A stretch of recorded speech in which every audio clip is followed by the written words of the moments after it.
Hello and welcome to the talk on our paper Faulty Point Unit, ABI Poisoning Attacks on Intel SGX. My name is Fritz Alder, I'm from KU Leuven in Belgium, and this is joint work together with Jo van Bulk, David Oswald and Frank Piesens, and David Oswald is from the University of Birmingham in the UK. Now, Intel SGX, which is short for Software Guard Extensions, is a trusted execution environment that has been available on Intel processors for around 5 years.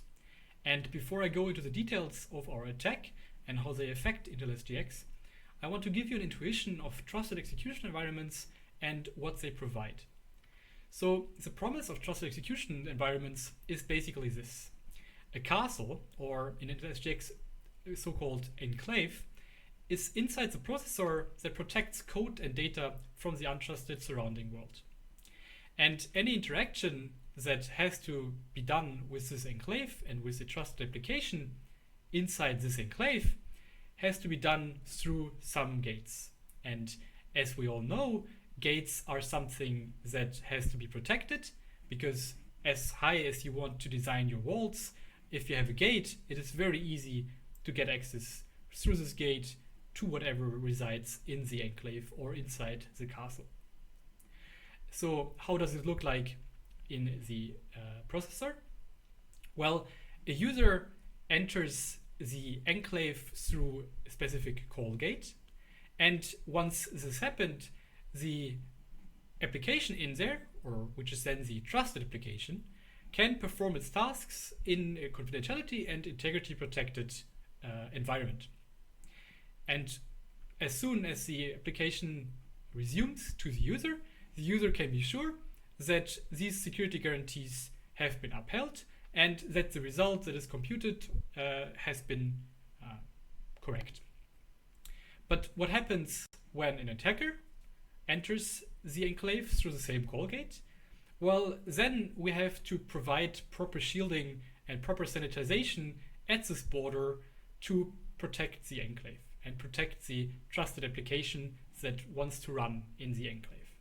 And you can think of this similarly to guards at the gate of the castle, where you have to enforce some rules, you have to provide some service at the gate to protect anything that resides in the castle. And there have been multiple shielding runtimes that sprung up over the recent years, and they all have in common that they are compiled together with the trusted application to protect the application on every border crossing of these enclave boundaries.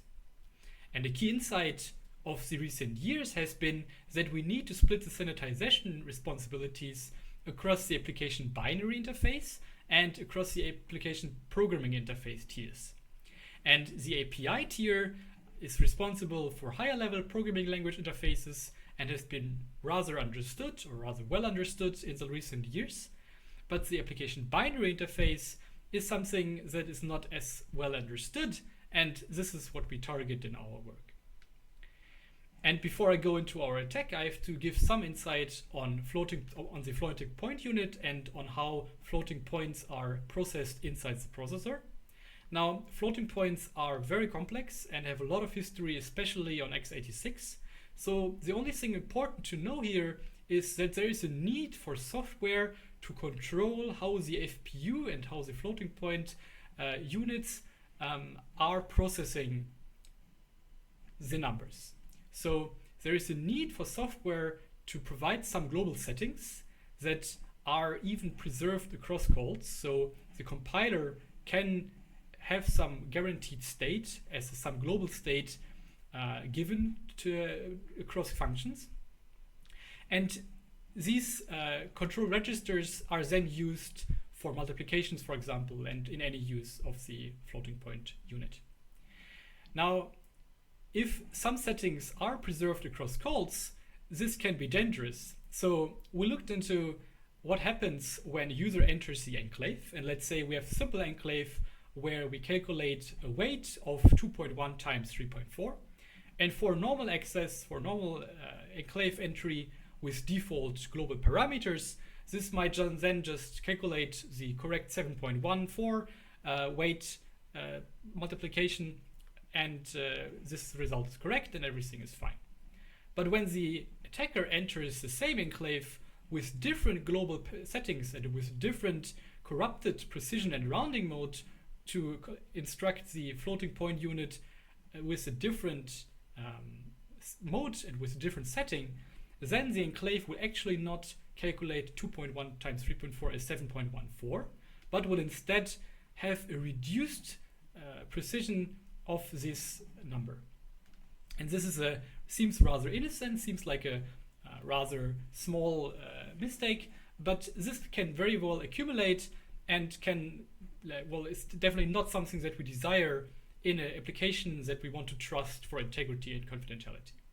So we reported this, and actually we discovered this issue in a patch from Microsoft Open Enclave. And we reported this then to also other vendors of shielding runtimes, of which there are nowadays many. And one interesting thing to note here is that Microsoft Open Enclave decided to patch this issue with an instruction that only explicitly sets these control registers to a desired value, while Intel used the xrestore instruction, which performs the full sweep of all the extended states, in the CPU. So what is the difference between these two instructions? Well, we found out that there's actually more data, more instructions and more registers than these control registers. So we found that the attacker can mark data registers of the floating point unit as in use before entering the enclave.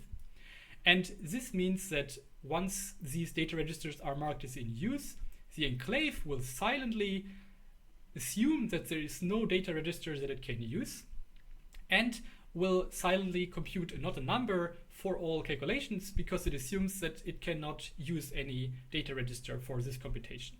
And it's important to note that this is not programming language dependent, it's not compiler dependent, this is just a silent ABI effect of this calculation under the circumstance that the data register is not usable. So we also reported this issue, and in the end, both of these issues, we got 2 CVEs assigned for these 2 issues. And now Microsoft Open Enclave also applies the full xrestore full sweep of the extended state in the CPU. To investigate the impact of this, we performed 3 case studies where the full details are in the paper, and I just want to give you the overview here. And the first case study is a simple application where we give some input into the enclave, and the enclave calculates some multiplication with this input and a secret. And we assume that this result is not returned back to the user in a form, but it's just used internally. So the user cannot deduce the result from the secret from the result. And once we enter as the attacker and we unmask the exceptions in the control register, so we enable the exceptions of overflow, for example, the attacker can actually provide a very large number and result in an overflow of this multiplication. And in addition to a signal handler, for example, where the attacker would then be notified of this overflow, we can perform a side channel attack. So we were able to perform binary search over the search space and with a deterministic number of steps, retrieve the secret with a rather consistent precision of 10 to the power of -6. In a second case study, we performed an MNIST prediction with machine learning of handwritten digits.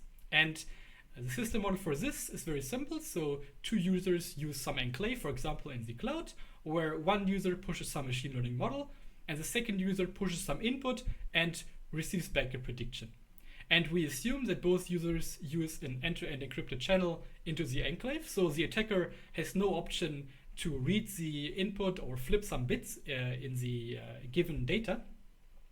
But instead, we can now perform our attack once the user 2 pushes the input into the enclave. And we can use this to actually distort the prediction of these digits. So where before, in the normal default mode, 100% of the given digits were predicted correctly.